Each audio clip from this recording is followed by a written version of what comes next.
I've been playing Fallout 4 lately.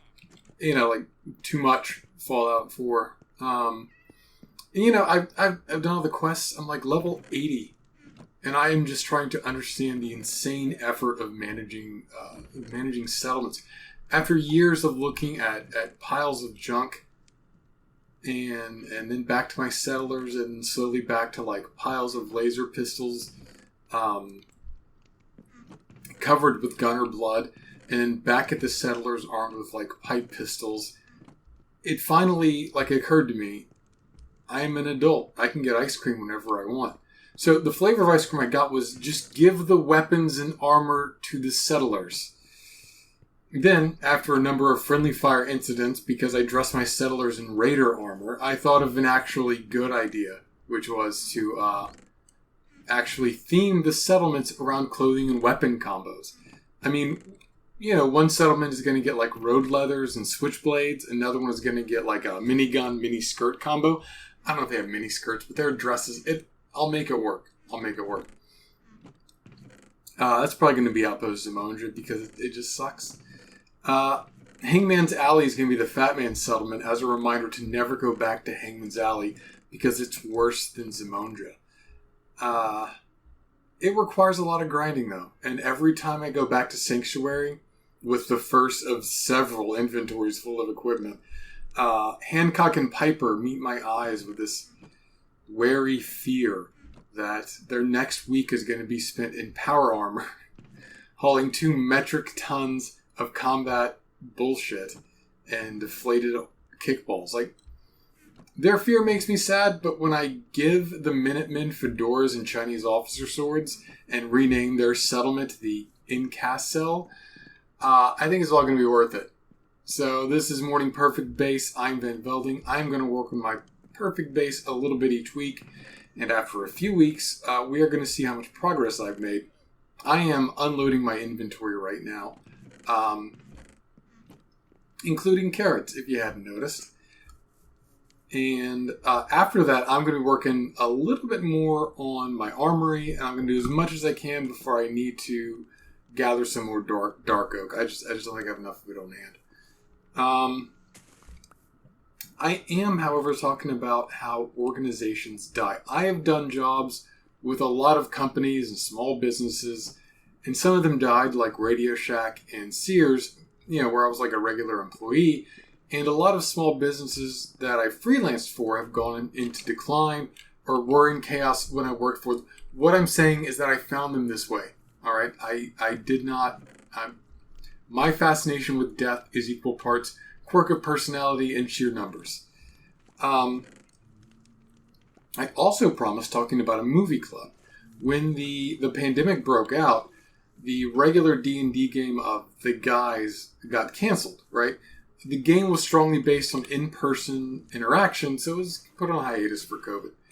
And get that one. So we started kicking around ideas to stay connected with each other. We did a few rounds of simple voting, and we opted to do some video games initially. Path of Exile was our first option. It was good. It was like an isometric Diablo-like. I found it a bit insubstantial, and it required more knowledge of the leveling and equipment system than I was willing to put in. And then we didn't organize our leveling. We just kind of played together whenever we were all happened to be playing. So some of us were higher level and some of us were lower level. And I kind of fell off plan. And as unengaged as I was playing alone, being escorted through levels and eventually throwing out all of the gear that wasn't purple or built with the 3 interlocked sockets of each color, like that engaged me even less, After that, it was No Man's Sky. And I didn't want to because of the deceptive fiasco of the No Man's Sky launch, where features were explicitly promised and not delivered. I don't want to reward a company for knowingly lying, even if they did eventually improve the things about which they lied. I wasn't gripped by No Man's Sky either, but my friends could help with stuff, and the gameplay was varied enough that I could find something fun to do, and I never felt like I was falling behind on the story because the story was told through metaphors of the literally alien language. And like, as an aside, it would be great for one indie sandbox not to have a story positioned right up its own butt. And yes, I'm including Minecraft in that.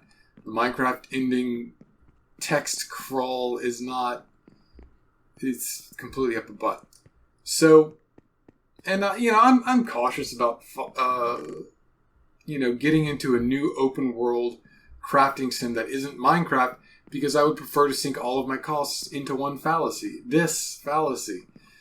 But, honestly, only a few people had played Path of Exile and fewer played No Man's Sky. And then we started the movie club, which was more successful. And honestly, it wasn't even so much that I didn't want to play No Man's Sky. It's just that I went to a new apartment and the internet was shit. So I couldn't play anymore. So the movie club. And the idea with the movie club was to bring together a group of remarkable people to see if that's Avengers. That is definitely Avengers. The idea is that we would watch a movie and talk about it once a week. We'd hang out and we would have at least something to talk about, if nothing else. Build some common cultural reference. The kind of things that you want to do with other humans. I know this because I did a study. So look, there were a lot of challenges associated with that. I might get into that later. One of which was the time where we were actually just talking before the official start of the Hangout. And then for some reason, I was like, hey guys, do you want to talk about the movie now? Whenever we'd already accomplished the goal of being together and hanging out, I have no idea why I would be like, hey, do you guys want to stop having an organic human interaction and just talk about a movie? That is just a flimsy pretext, but whatever. I am going to talk about how organizations die, and I'm going to do it a little bit through the lens of the movie club. Right, so it was weird how the challenges of the movie club and how it eventually ended mirrored the organization of companies that I'd worked with before and seen fail. Like, on the one level, you have people who have hard power. In the movie club, I ran the poll that decided what the movies were. That's fairly hard power, but the real hard power was with Josh, the guy who ran the Discord server that we all used. And it never came up, but that was the hardest power there. And I mean, really, I had authority, right? A socially granted kind of power. But the real authority was, other members of the club could have actually chosen to have their own polls. They could have taken the form and copied it and had their own votes and, counted up the vote worth points and decided on the movie completely without me administrating anything. I could take a movie off the thing and veto it, and I never did, but that still required popular consent to let me do that. Everyone else had authority as well. They could nominate and vote for movies. We could all decide to ignore someone and watch whatever movie we wanted, even if their movie had won. We had authority under an agreed structure. So, that never happened. But that kind of unexercised authority is important. And finally, you've got the community itself. We were all in the community. But if someone had joined without an interest in nominating movies or voting for movies, they would have been a prime example of a member of the community, a beneficiary of the use of hard power and authority to make the organization go. Now, look, none of this is research. This is just off-the-cuff reflection stuff. I'm sure that there are books written by people from the Renaissance era that are just all about this shit. I don't read any of those books. I'm just a fucking person talking. So, the community can influence the organization by voicing concerns or even leaving, but in the end, the organization is run by individuals with hard power and authority. Eventually, what happened is we dissolved because we missed a week trying to try some D&D again, and we just weren't interested enough to keep going when that was done. Like, we missed a week, we fell out of the habit, and I was like, so that is really the first example that I've got is the going out of business. And the going out of business case, the hard power and the authority folks don't find it worth the time to run the organization anymore. And nobody wants to pick up the case, even the community. Everybody just packs it up and they go home. It's like when Ferris Bueller tells you to go away at the end of Ferris Bueller's Day Off. You're just done. And in a case where like the authority and power are transferred, then the organization continues under that new management, and it isn't the kind of ending. It's just a transition. But if the community does want to continue, if Josh and I had quit running things and didn't hand over the Discord and the polling forms like complete assholes, then that would have been a fairly official closure. Look, the tools for a movie club are pretty easy to remake, but that does create a new organization tailored to the community of the previous organization. In other more complex organizations, the removal of hard power denies the new organization access to funds, tools, and other products. The removal of authority deprives it of an agreed-upon power structure and the experience, direction, and organization that comes with that. Sometimes the holders of hard power slip the restraints of authority under which they operate, and they use those tools to seize control. If everyone's cool with that, the organization continues as an openly despotic or emergency reformed entity.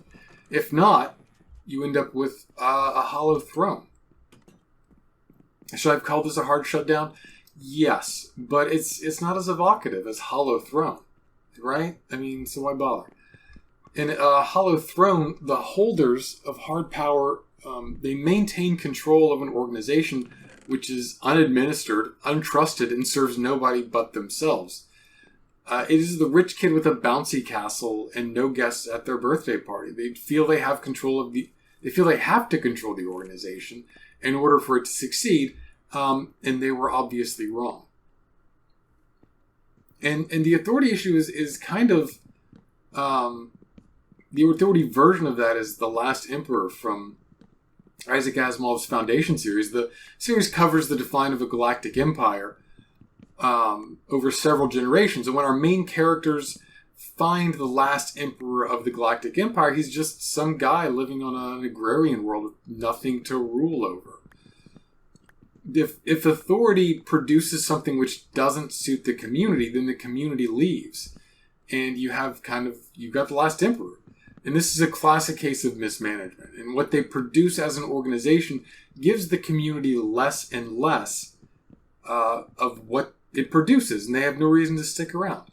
And the folks holding hard power either do nothing in favor of respecting the existing structure, or they're just as complacent as the people who have authority.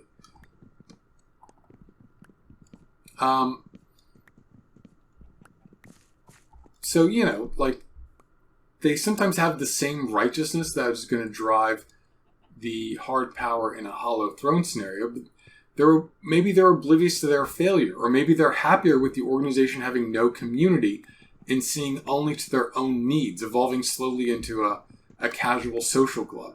I was talking about Captain last week.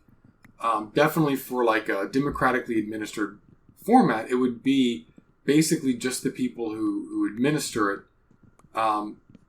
hanging around with each other, but not actually playing Magic, because what they're supposed to be producing, a good format, they can't make it. What they can do is they can just have a group of people who agree that, what the rules should be, but they never actually play it.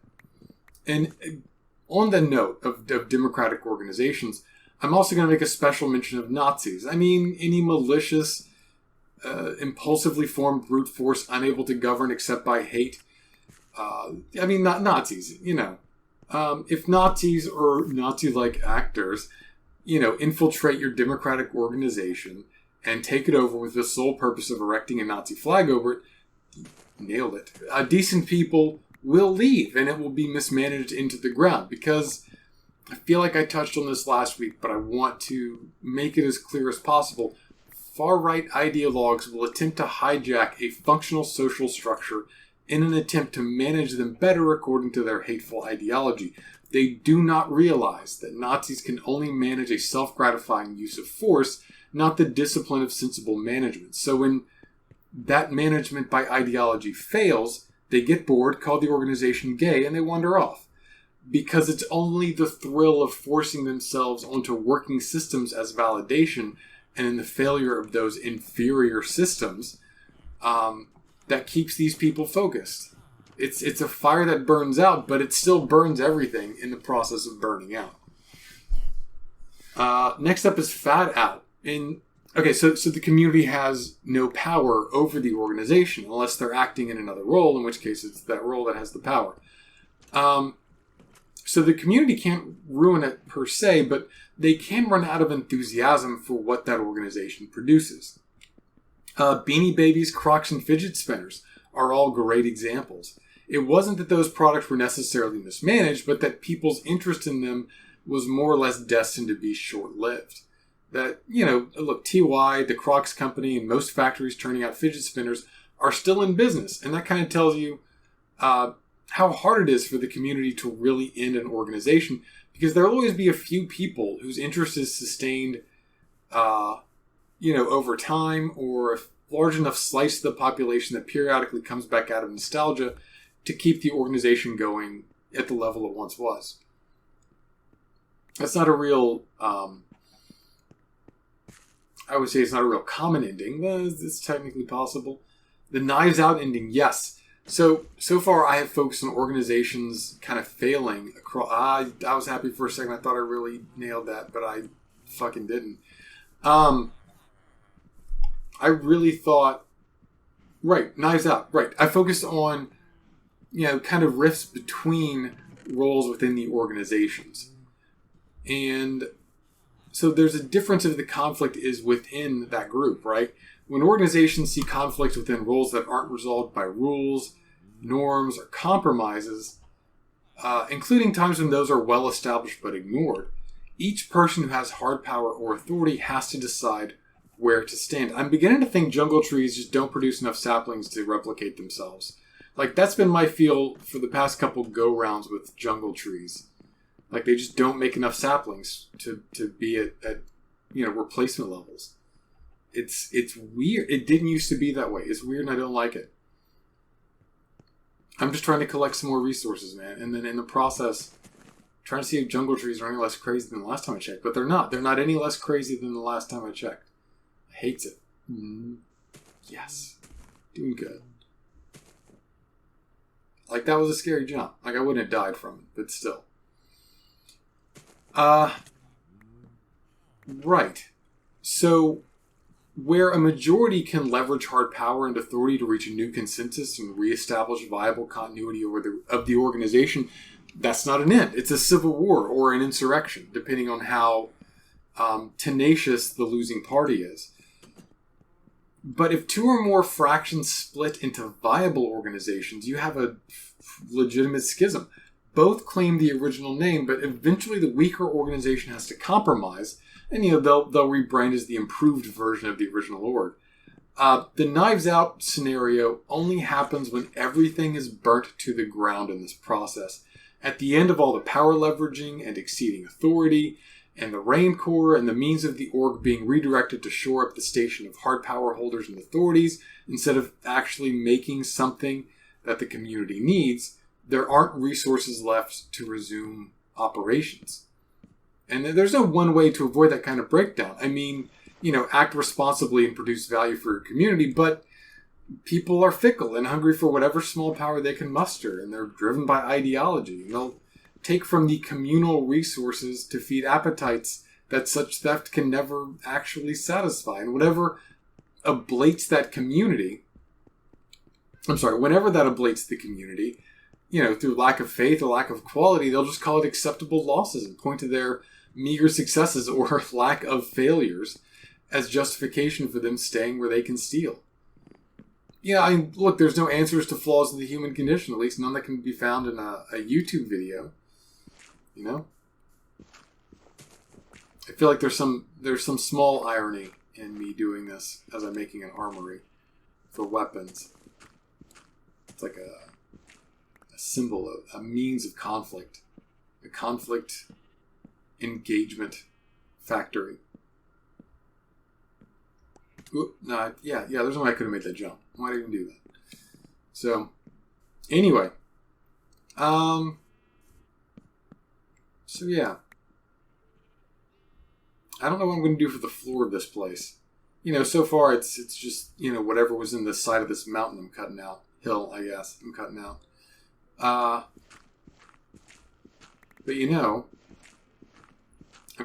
I got 3 blocks.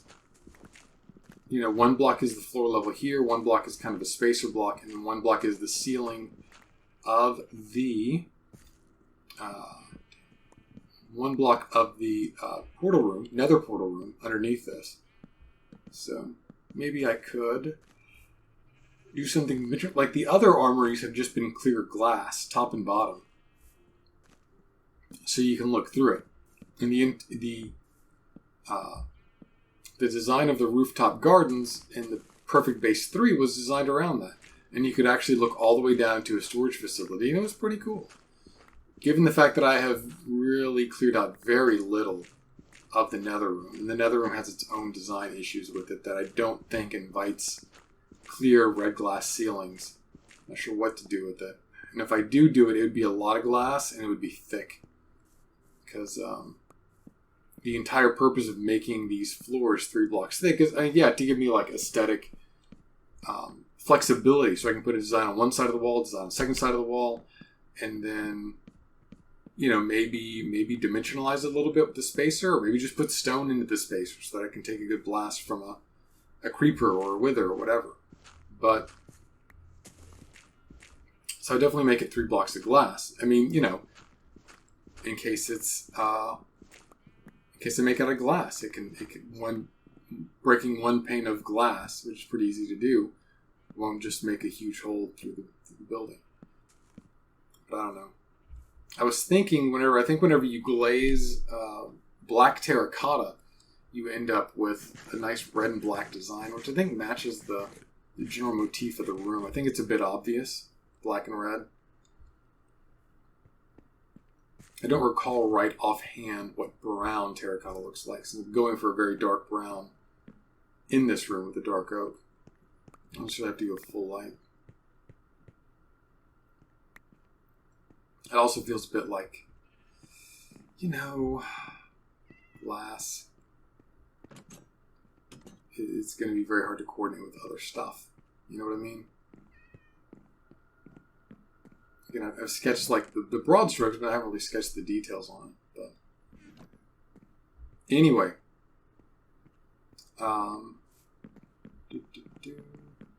see, and the ability to look down from here and to go, oh man, I got to clean up this chest too. I think I've gotten better about having working chests when I'm doing projects, but I